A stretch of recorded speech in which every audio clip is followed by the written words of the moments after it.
जय श्री राधे। माइग्रेन नाम की एक बीमारी ऐसी है जिसको लोगों ने बीमारी मानकर पूरी ज़िंदगी झेला है और लोग झेल रहे हैं। इस पे बहुत ज़्यादा जो है प्रयोग एलोपैथी का नहीं सफल हो पा रहा है। पर हाँ, सबसे तो मैं आपका निर्णय कर देता हूँ कि दरअसल में माइग्रेन कोई बीमारी नहीं है। ये माइग्रेन बीमारी जो है दूसरे देशों से नाम सर्जित होके आया है। तो मैं आपको बताऊँगा जिनका पित्त बढ़ जाता है उनको ये बीमारी माइग्रेन नाम की लग जाती है। तो आपको माइग्रेन के रूप में जो गोलियां दवाइयां आप खाते रहते हैं दर्द की, तो उससे ठीक नहीं होगा, क्योंकि जड़ पे काम होगा तो ठीक होगा। आप पेड़ को ऊपर ऊपर से छांटते काटते रहिए, वो फूटता रहेगा, आखिर में उसकी पीठ बहुत मोटी ताजी बलवान हो जाती है, उसकी जड़ें मजबूत हो जाती हैं और वो रोग आपको परेशान करता है।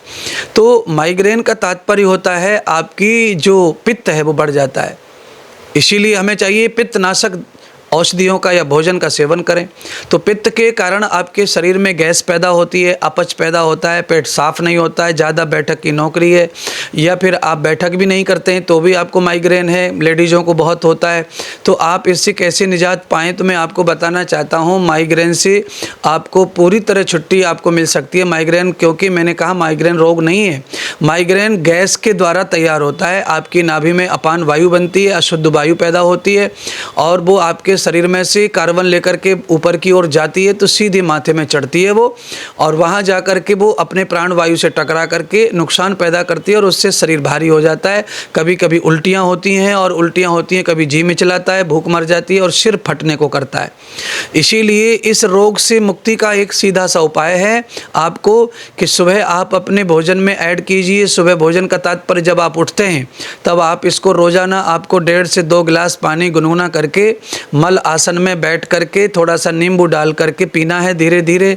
उसके पश्चात में जब भी आप भोजन करने के लिए बैठते हैं उस समय भोजन से पहले आपको 1 चम्मच गाय का घी सेंधा नमक डाल के खाना है। उसके बाद आपको भोजन करना है।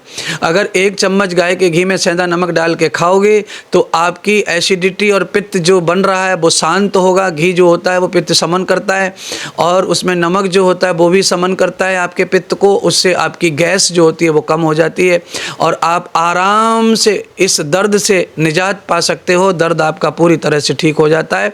उसके बाद में आप इसमें थोड़ा सा और एक चीज़ ऐड कर लीजिए। भोजन के पश्चात, जैसे मैंने कहा भोजन से पहले गाय का घी लीजिए नमक से, उसके पश्चात भोजन के पश्चात आप क्या करें, तो मैंने कहा कि भोजन के आधा से 45 मिनट के बाद में आप फिर से नींबू पानी पी लीजिए और उसके बाद आप देखेंगे 10 से 15 दिन में पूरी तरह ये माइग्रेन का रोग समाप्त हो जाता है। क्योंकि आपके पेट में जो रोग था वो मैंने समाप्त कर दिया इन चीज़ों से, इसलिए आपका माइग्रेन का दर्द धीरे धीरे स्वयं ही समाप्त हो जाएगा। आप बहुत ज़्यादा परेशान माइग्रेन से ना रहें और आप ये उपाय कीजिए और कोशिश कीजिए कि आप समोसा, कचौड़ी, बर्गर, पिज़्ज़ा ये कुछ दिन बंद रखें।